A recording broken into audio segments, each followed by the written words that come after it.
on se retrouve encore une fois de plus pour ce nouveau numéro des Décrypte Éco. Mesdames et messieurs, bienvenue à tous. Sur ces plateaux, nous allons parler de la mise en place du parquet financier pour lutter contre la corruption et la délinquance financière. La plainte déposée contre la gouverneure de la Banque centrale du Congo pour présumé détournement sera également évoquée. Et pour chuter, nous allons parler de la tenue du séminaire gouvernemental. Sur ces plateaux, je suis avec Thierry Kabasubabo. Bienvenue sur le plateau de Kofin Télévision. Madame Belou, merci de l'invitation. C'est encore un plaisir d'être sur votre plateau. À chaque fois que vous m'invitez, je n'hésite d'y répondre. Merci pour Je ça. suis heureux. Je suis heureux de partager les plateaux avec vous et avec M. Tony encore pour une fois de plus. Je suis heureux d'être ici. En coulisses, vous m'avez dit que vous aviez à dire par rapport à l'émission précédente. Vous avez des minutes. Oui, c'est une mise au point rapidement. À l'édition passée, nous avions glissé quelques démons qui ne devaient pas l'être. Nous avions dit que l'inspection générale était sous l'autorité du président public et par conséquent, ils étaient bénéficiaires de privilèges de poursuite. On voulait parler des immunités de poursuite et non de privilèges de poursuite. Cette émission a un caractère pédagogique, beaucoup de gens le suivent.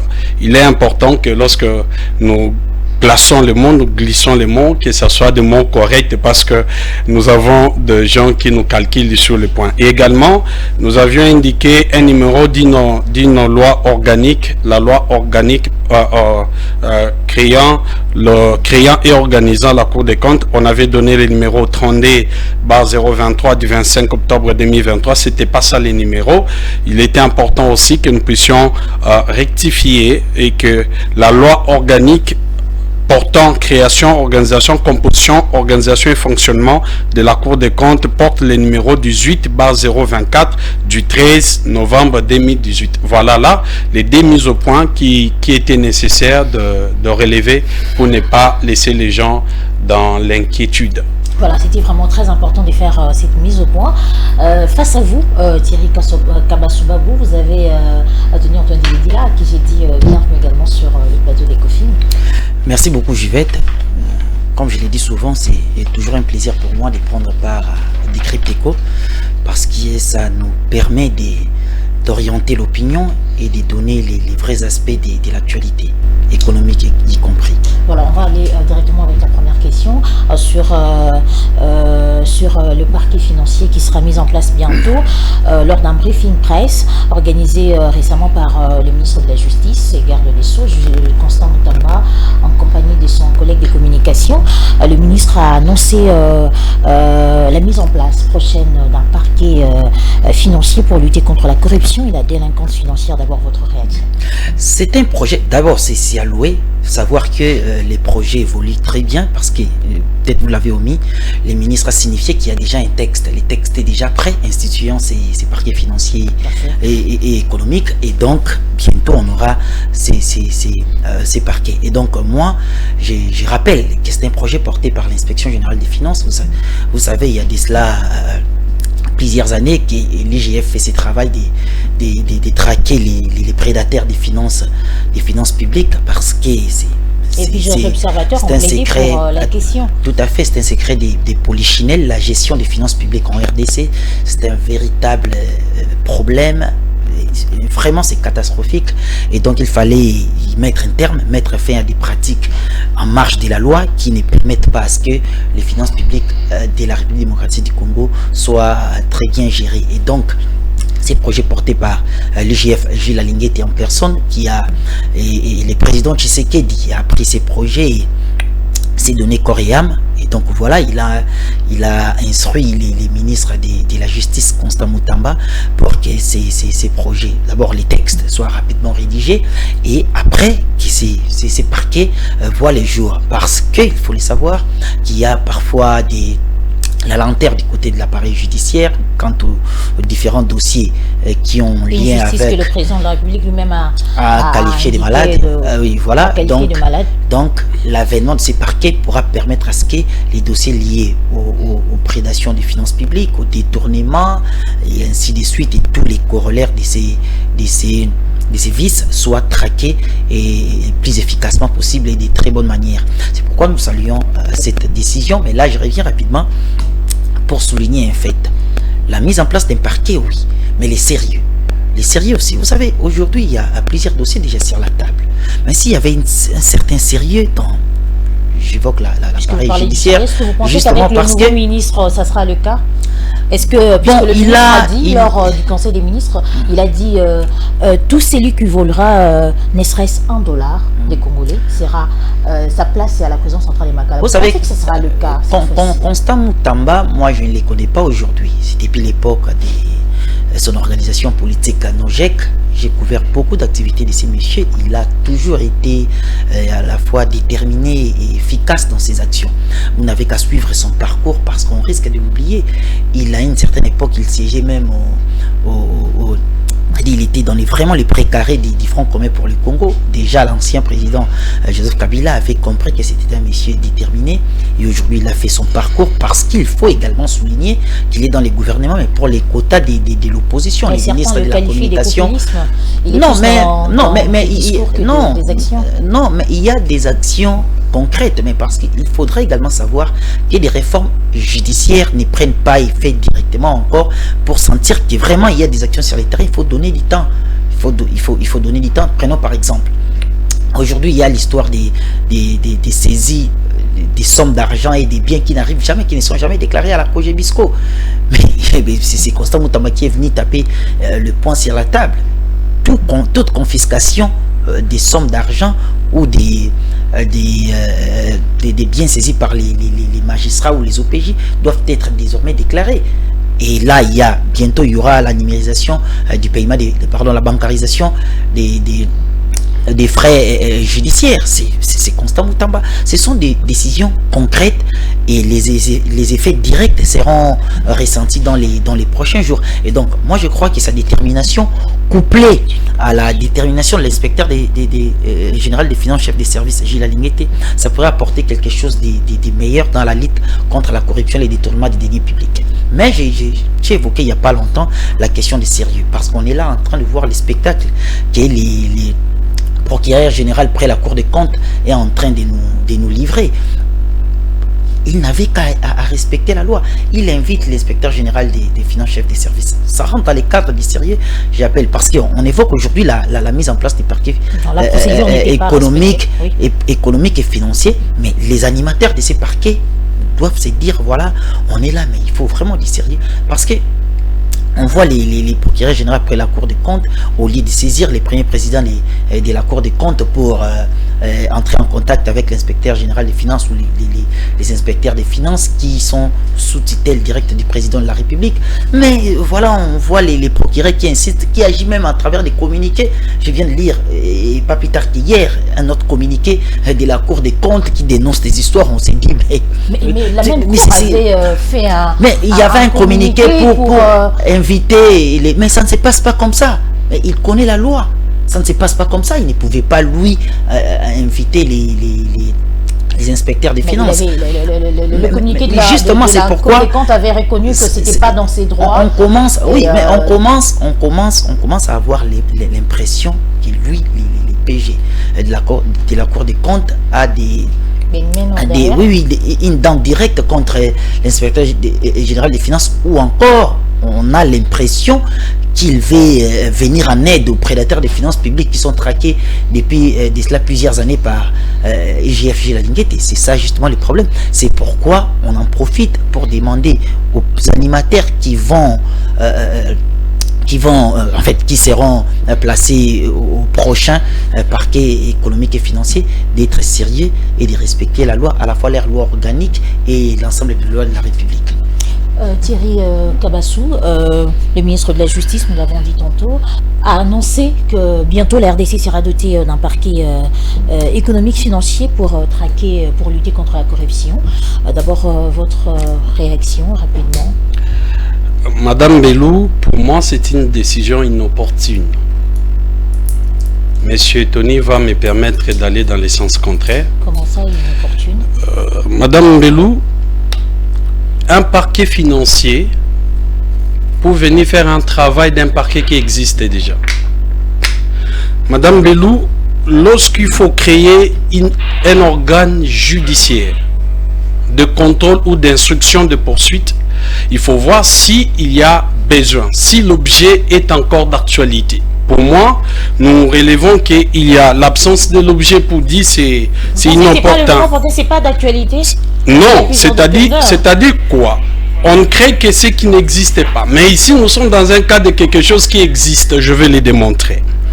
Madame Bellou, lorsque vous prenez la loi que nous avions rappelée ici à la première mise au point, la loi organique numéro 018/024 du 13 novembre 2018 portant composition, organisation et fonctionnement de la Cour des comptes, lorsque vous lisez les dispositions de l'article 3, alinéa 1er, cette loi dit de manière claire, sans équivoque, que la Cour des comptes est une juridiction financière.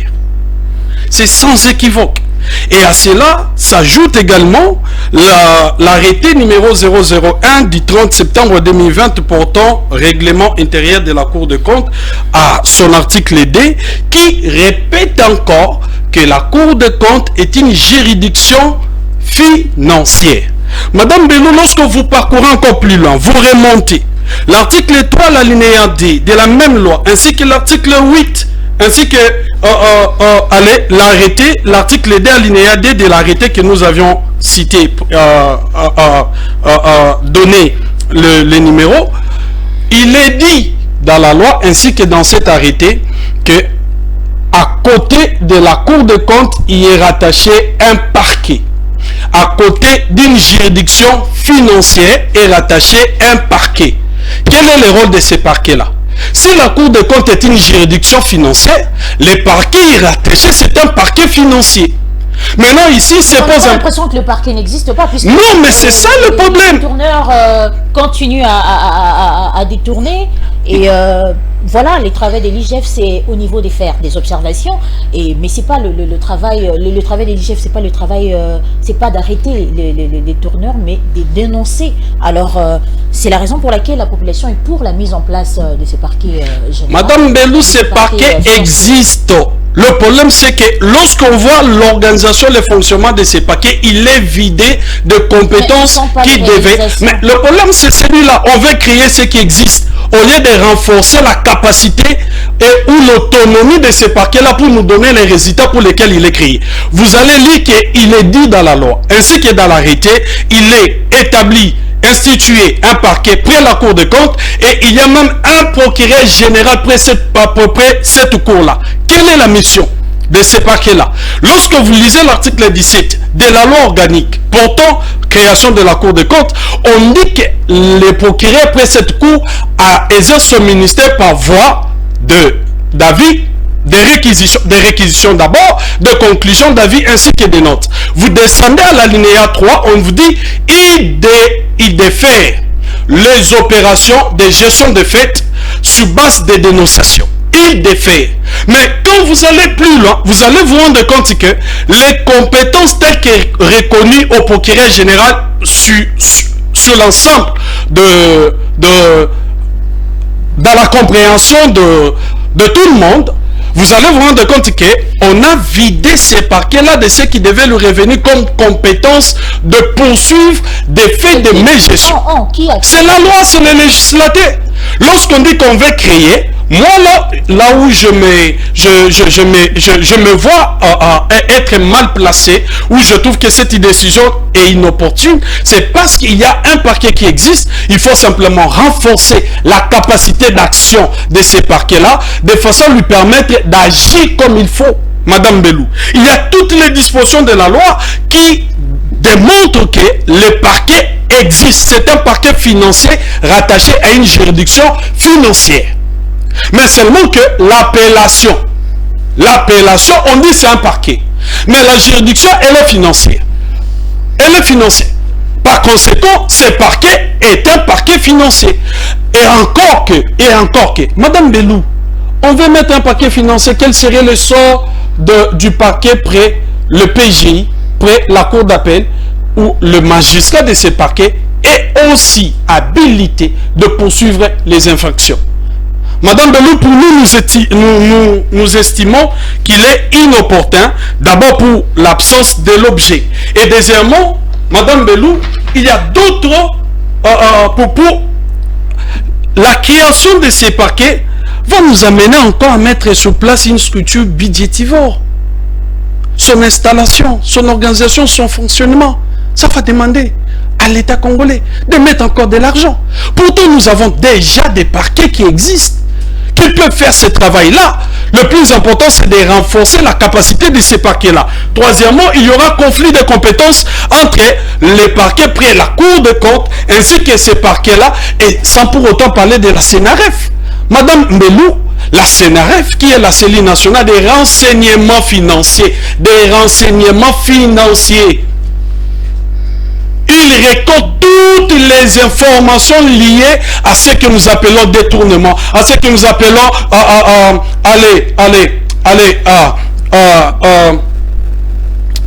détournement. Non, l'histoire des capitaux. Blanchiment des capitaux ainsi que financement du terrorisme. C'est la CNRF travaille aussi dans les renseignements financiers. Et pour finir, il y aura l'inégalité des avantages entre les magistrats ayant le même rang et le même grade. Parce que si on crée ces parquets-là, c'est-à-dire on doit mettre beaucoup de moyens pour ces parquets-là, par conséquent, on aura des magistrats qui sont magistrats comme eux, mais qui ne seront pas traités de la même manière, et par conséquent, ça va créer des soucis. Je reviens vers vous.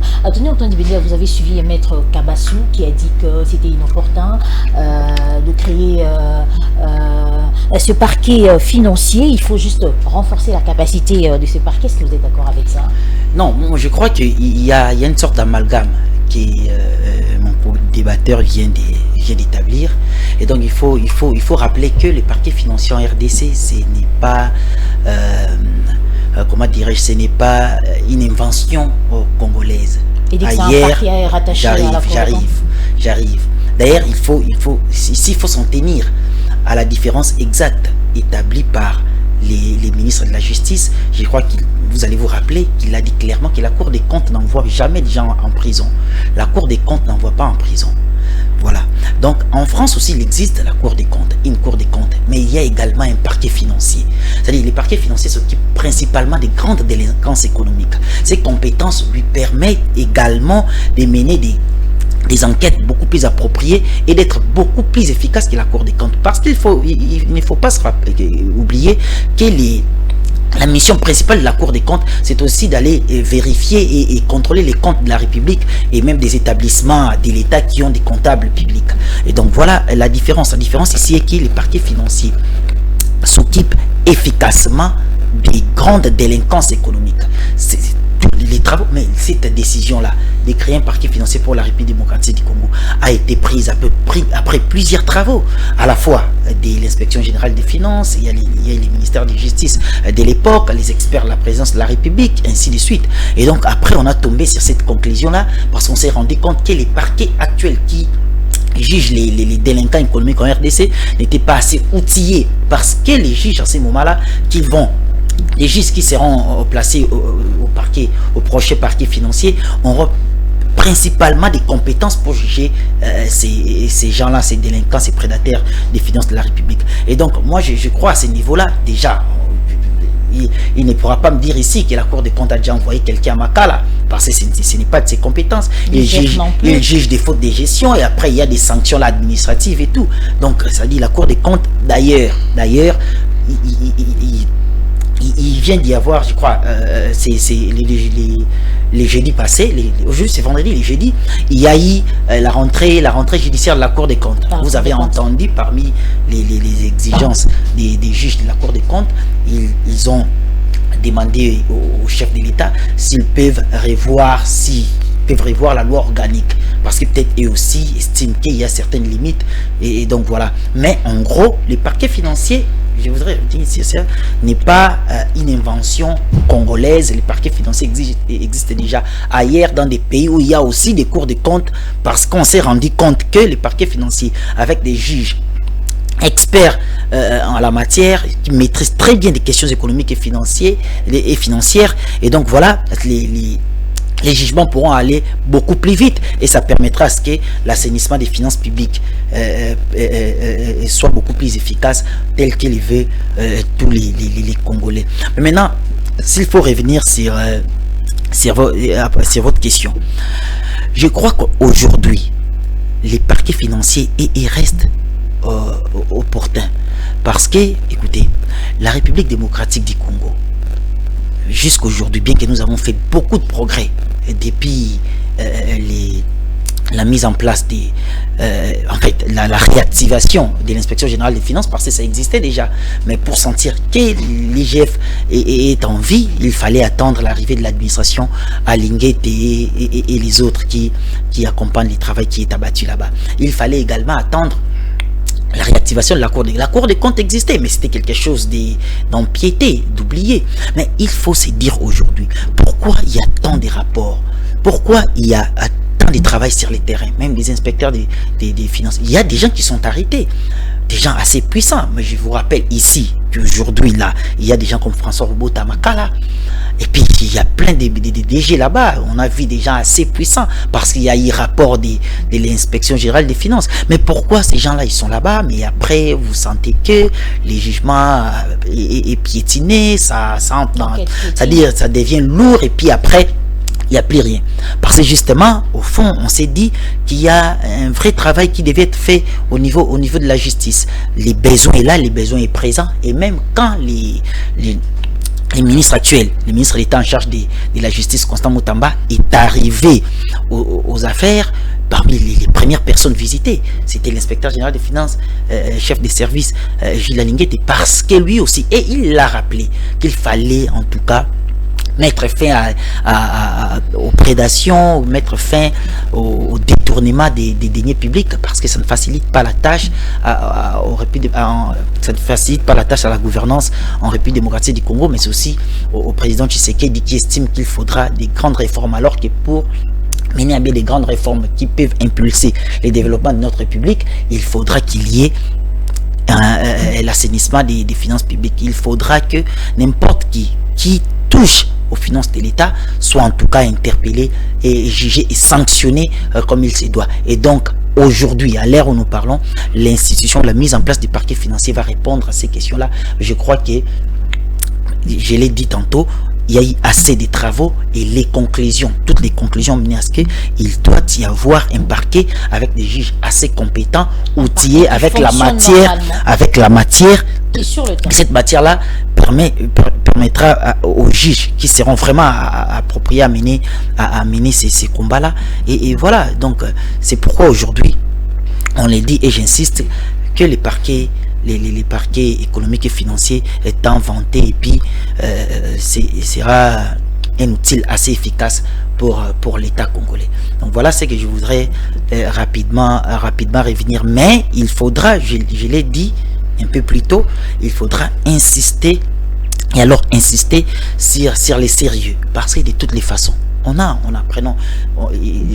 co-débatteur a cité plusieurs organes ici qui s'occupent de la lutte contre la corruption, ainsi de suite. Il y a la CNRF qui est sous le titre du ministère des Finances, il y a l'APLC, l'agence, la présidence là-bas de lutte contre la corruption, il y a plusieurs autres structures qui traquent les prédateurs, mais après on se rend compte qu'il y a quelque chose de lourd. En fait, il faut continuer à pousser, et puis permettre à ce que l'État congolais puisse mobiliser tous ses moyens en étouffant la corruption pour mener à bien les politiques assez importantes, parce qu'aujourd'hui il y a assez de défis. Déjà la guerre de l'Est pose problème, ça dit il faut y mettre un terme. Pour mettre fin à cette guerre là, ça demande assez de moyens, beaucoup de moyens.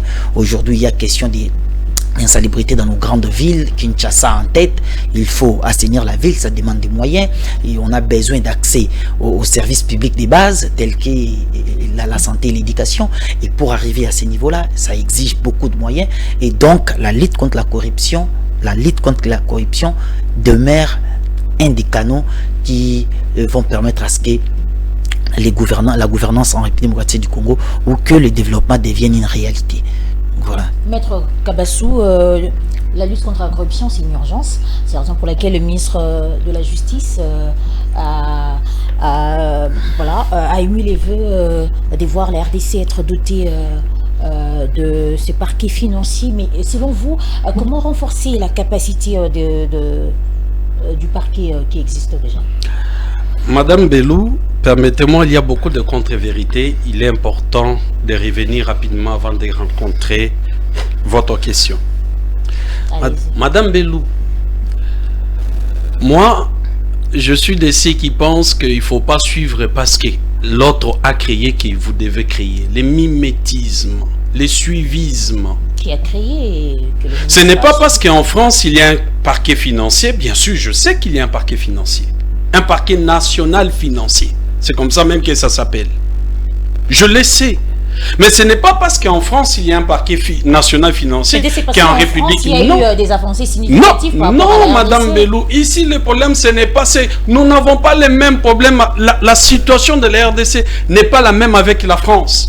Madame Belou, ici, il y a... La population s'est plainte, les gens qui détournent. La Cour des comptes, la Cour des comptes a un parquet qu'il faut. La Cour des comptes a un parquet qu'il faut renforcer. Je vais donner des propositions, je les ai faites. Je les ai ici, je vais donner. La Cour des comptes a un parquet qu'il faut renforcer, tout simplement. Et également, vous devez, l'État doit penser à renforcer également les compétences de parquets qui existent, des parquets des juridictions des ordres judiciaires qui existent. Il n'y a pas lieu de créer forcément un parquet pour placer les gens à la prison, non. C'est un parquet financier. Ce qui est visé, ce sont les finances. Ce n'est pas l'individu. L'individu, il y a déjà de lois préconisées pour traiter le comportement de l'individu. Voilà. Pourquoi? Parce que le parquet qui existe n'ont pas de compétences qu'il faut, dans le sens que il y a des parquets qui instruisent. Vous comprenez? Il y a des parquets qui existent et qui instruisent, mais malheureusement, la situation du système juridique congolais ne permet pas que la traçabilité de ce qui est récupéré soit retrouvée dans les trésors publics. Et la Cour des comptes, à travers son parquet, ne fait pas ce travail-là comme il faut, faute des raisons que nous allons donner très rapidement. Madame Belou, en termes de résolution, voilà ce qu'il faut. Au lieu de créer un parquet, il faut renforcer le parquet pris à la Cour des comptes, ainsi que créer une branche dans chaque parquet des magistrats spécialisés pour des questions de finances publiques ou des infractions qui ont trait aux finances publiques, entre autres les détournements des deniers publics et privés, la corruption, la concussion. Mais en ce qui concerne les parquets pris à la Cour des comptes, voilà ce qu'il faut. Il faut premièrement renforcer la capacité d'action de ces parquets-là. Sur le plan du budget, des allocations budgétaires, vous savez que ces parquets-là n'ont pas l'autonomie financière. Vous savez que ces parquets-là n'ont pas l'autonomie même administrative. Si vous prenez la loi, vous voyez de quelle manière ces parquets sont organisés, mais vous allez poser des questions. Est-ce que c'est un parquet ou pas? Le budget de ces parquets-là sont définis par le budget de la Cour. Le parquet est inclus dans la Cour. C'est le président, le premier président pour cette Cour-là, qui définit le budget de la Cour et également le budget du parquet. Donc le parquet lui-même n'a pas une autonomie financière qui lui permet de mener à bien ses actions. Ça, c'est la première des choses. La deuxième des choses, c'est, Madame Belou, c'est de rendre spécialisé ces parquets-là. C'est un parquet spécial. Il doit jouer son rôle comme il faut. Il faut que ces parquets fonctionnent comme les autres parquets. il faut que le pouvoir reconnu au parquet près les juridictions des autres de l'ordre judiciaire soit également reconnu à ce parquet-là pour lui permettre de mener à bien ses missions. Deuxièmement, Madame Belou, il faut, nous avions parlé de l'autonomie, rendre autonome le parquet près la cour. Cette autonomie doit être financière et administrative. Ce parquet, il n'y a que le procureur général près la cour de compte, tout simplement. Vous savez qui sont ses adjoints ou ses assistants? Ce sont le premier, on parle de premiers avocats généraux et les avocats généraux qui sont choisis comment, Madame Belou? Ils sont choisis parmi le président des chambres ou les conseillers, maîtres et conseillers référendaires qui sont désignés par le premier président. Vous voyez, la cour c'est une juridiction de jugement, une juridiction de fond.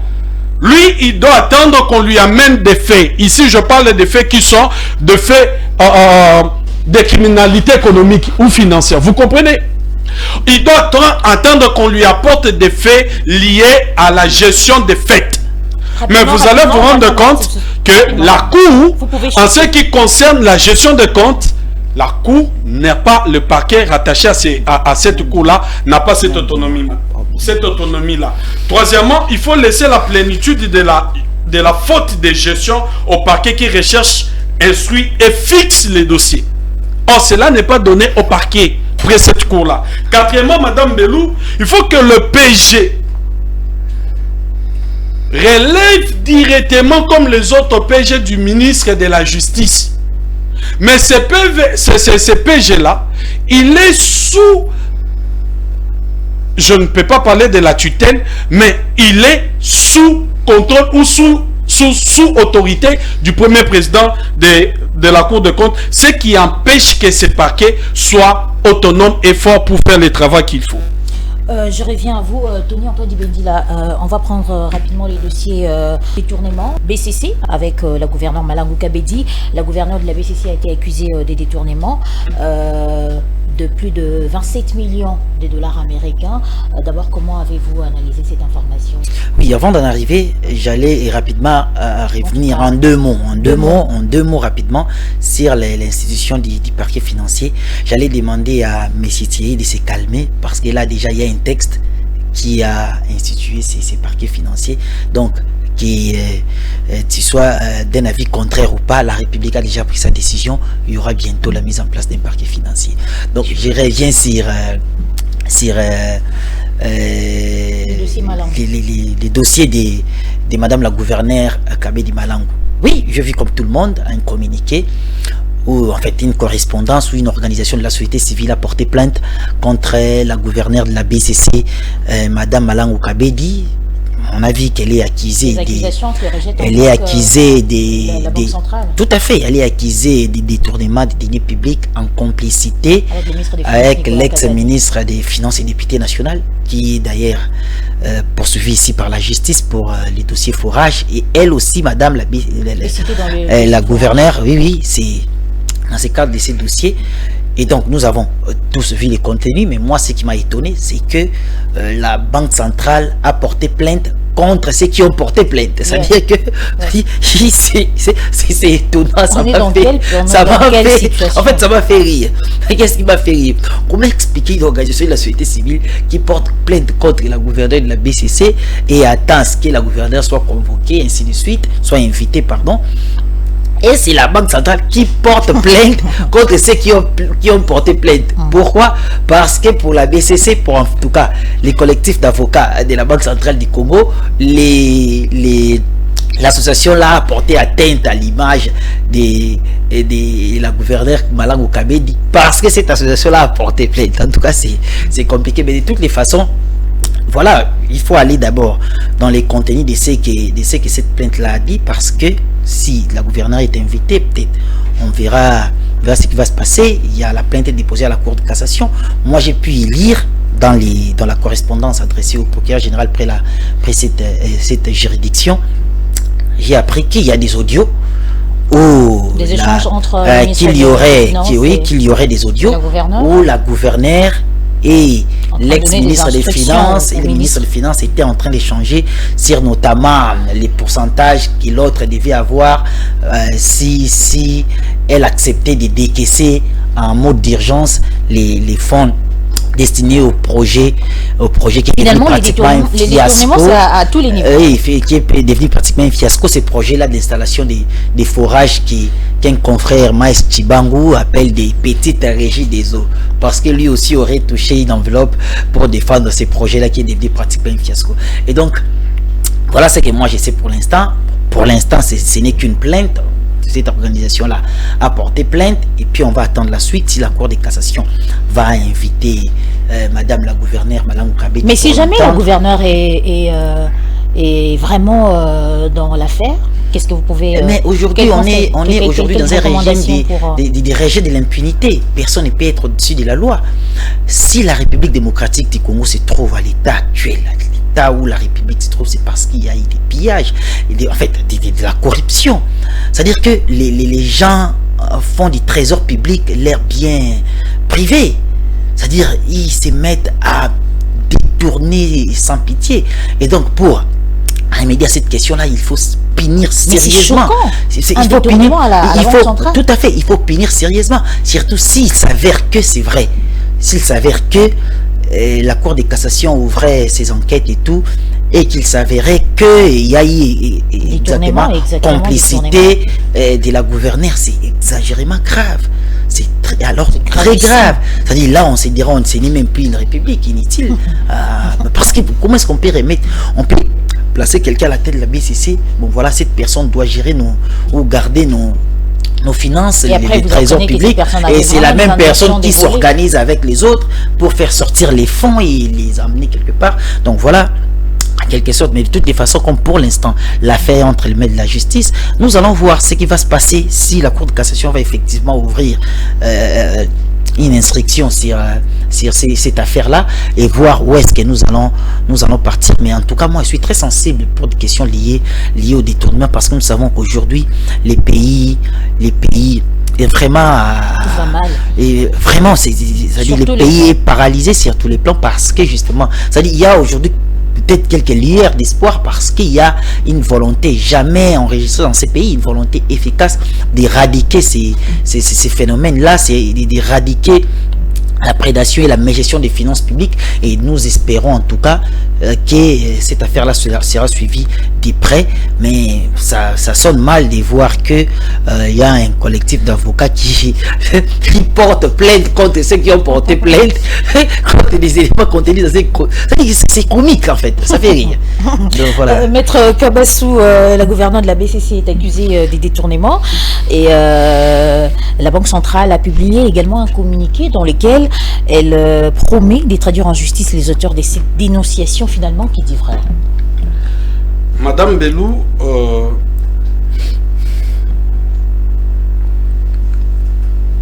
il y a urgence que lorsque des faits comme ça sont portés, surtout à la portée de la population, du public, ailleurs, les gestionnaires de faits publics, les gestionnaires qui assument des rôles de gestion de choses publiques commencent par démissionner. On a vu ça avec Strauss-Kahn, lorsqu'on a porté des accusations sur lui, pour son image, il commence par démissionner. Mais avant d'arriver, je m'en vais sur la forme de ce qui est fait. Madame Belou, le parquet près la Cour de cassation est saisi par voie d'une plainte. D'une association. D'une association. De lutte contre la corruption. Quand bien même de lutte contre la corruption, qui dénonce les détournements dans les chefs de la gouverneure. Et dit détenir des preuves, c'est-à-dire des audios. Madame, voilà. Je l'ai dit que sur la forme, l'acte qui saisit le parquet m'intéresse un peu, bien que dans les fonds, au fond, la finalité, c'est la même chose. C'est que cette association ne devait pas procéder par une plainte, elle devait dénoncer. Parce que en tant qu'une association, elle n'est pas victime directe. La victime directe, c'est la République démocratique du Congo. Elle n'a pas droit de déposer plainte. Elle peut dénoncer et non déposer une plainte. Parce que quand vous déposez une plainte, cela veut dire que vous êtes victime. Vous allez réclamer un droit. Or, ici, cette association ALCC, vous regardez, M. Tony, quand cette association... Mais l'association représente la population qui est victime. Non. Voilà pourquoi, faute du temps, je ne vais pas revenir au premier point. Peut-être plus tard, je reviendrai toujours. Non, mais il faut savoir que ce n'est pas une nouveauté. Les associations ici ont déjà porté plainte plusieurs fois et c'est pas la première. Ils peuvent dénoncer. Je l'ai dit, et non porter plainte. Lorsqu'on dit porter plainte, il y a des associations qui ont porté plainte et après il y a eu un interdit de porter plainte si il y a une victime qui est venue vers vous. Il vous dit, vous, association, portez plainte à mon nom. Mais est-ce qu'il y a des dispositions légales qui interdisent, des dispositions qui interdisent aux associations de porter plainte? Voilà, ça on parle du détournement des deniers publics. Tout à fait. Pour cette infraction-là, j'insiste, l'association ne peut pas porter plainte, mais plutôt elle peut dénoncer. Mais est-ce qu'il y a des dispositions légales qui Permettez-moi. Tout à fait, ok. C'est votre temps. Elle peut dénoncer et non porter plainte. Ici, c'est pour des questions pédagogiques. Ça ne peut pas appeler à un débat. Lorsqu'on porte plainte, vous êtes victime, vous êtes préjudicié. Mais lorsque vous êtes au courant d'un fait constitutif d'une infraction, vous dénoncez. Ce n'est qu'une petite parenthèse qui est ouverte quant à la forme. Parce que la conséquence, c'est quoi? Lorsque vous portez plainte, vous avez des droits. Le premier droit, c'est le droit à une réparation. Or, cette association, même si elle a porté plainte, la réparation ne lui sera pas donnée à elle, mais plutôt à la République. Parce que c'est la République qui est victime et non l'association. Ça, c'est une mise au point importante. Deuxièmement, le deuxième droit, c'est d'avoir l'accès au dossier de la procédure. Lorsque vous portez plainte. Mais lorsque vous dénoncez, vous n'avez pas le droit d'avoir l'accès au dossier de la procédure parce que vous n'êtes pas victime, partie lésée pour cette infraction-là. Ça, c'est une évidence, ça ne peut pas... Et puisque l'association a porté plainte, quelle sera la conséquence? La conséquence, c'est une plainte dans l'instrumentum, dans l'acte qui a saisi la cassation, mais en soi, c'est une dénonciation. C'est ce que j'essaye de dire ici. C'est une dénonciation. La conséquence, c'est quoi? Le parquet, en ce qui concerne les détournements des deniers publics et privés, le parquet peut se saisir d'office, comme il peut se saisir par la partie victime. Ici, la partie victime, en ce qui concerne les détournements des deniers publics, c'est l'État congolais. C'est l'État congolais qui est la partie victime. L'État congolais, il peut se greffer à cette dénonciation. Puisque l'association dit détenir de preuves, il peut aller vers cette association, demander les preuves pour faire de cette dénonciation sa plainte à elle. La personne qui peut porter plainte, c'est l'État congolais à travers le ministre de la Justice qui représente l'État devant les cours et tribunaux. C'est ce qui doit être dit. Alors, dans les fonds. Au fond, le parquet, au regard de ce qui est dit dans la plainte, j'ai la plainte. Il y a des audios, il y a des éléments sonores qui, jusqu'après du contraire, qui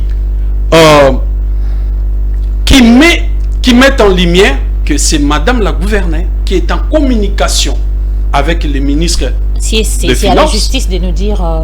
nous éclairer sur... Non, au regard jusque de ce qui est dit. De ce qui est dit. Nous n'avons pas encore l'avis contraire jusque-là. Au regard de ce qui est dit, il faudra exactement, vous me demandez directement ici de relever le principe qui veut que celui qui allègue un fait doit en apporter le preuve. L'association qui a dénoncé a apporté le preuve. Heureusement pour elle, de peur qu'elle soit poursuivie pour dénonciation calomnieuse. Pour dénonciation calomnieuse. Et même la plainte dont il est question ici, que M. Tony a relevé, que la Banque centrale aurait porté plainte, l'infraction qui sera portée dans cette plainte-là, c'est la dénonciation calomnieuse. Ce qui renforce ce que j'étais en train de dire en prélude. Mais ici, la Banque centrale ne doit pas seulement se limiter à faire une contre-plainte. Non, il doit porter les éléments contraires.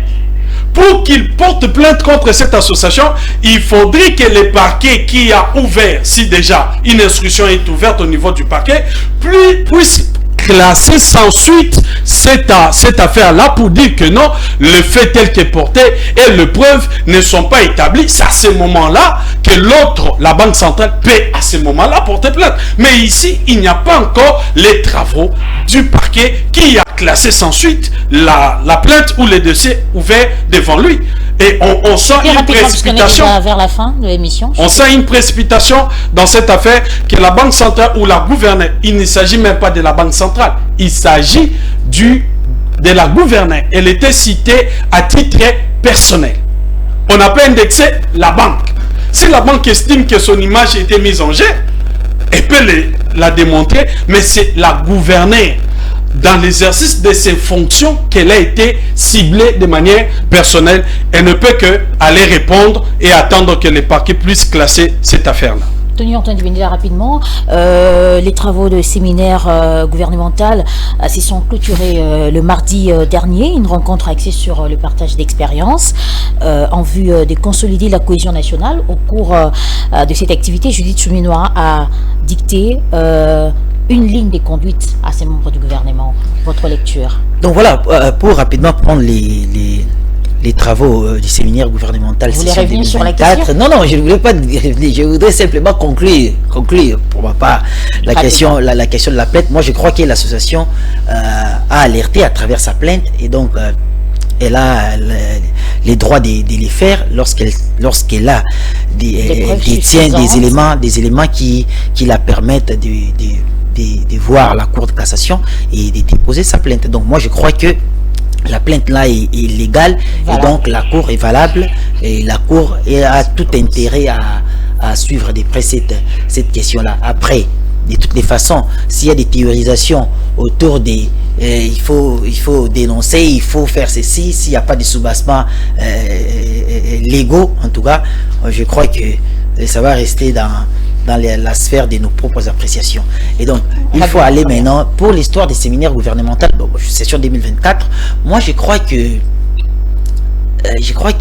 c'est toujours bien que des gouvernants se réunissent pour que les présidents de la République, la première ministre puisse donner plus d'orientation aux membres du gouvernement en termes de l'harmonie qui doit caractériser leurs actions, parce que j'ai suivi les éléments liés à ces séminaires. J'ai entendu la Première ministre et au-delà de recommandations, j'ai entendu la Première ministre dire que le président de la République préciser que ces séminaires visaient également la promotion de la performance des membres du gouvernement.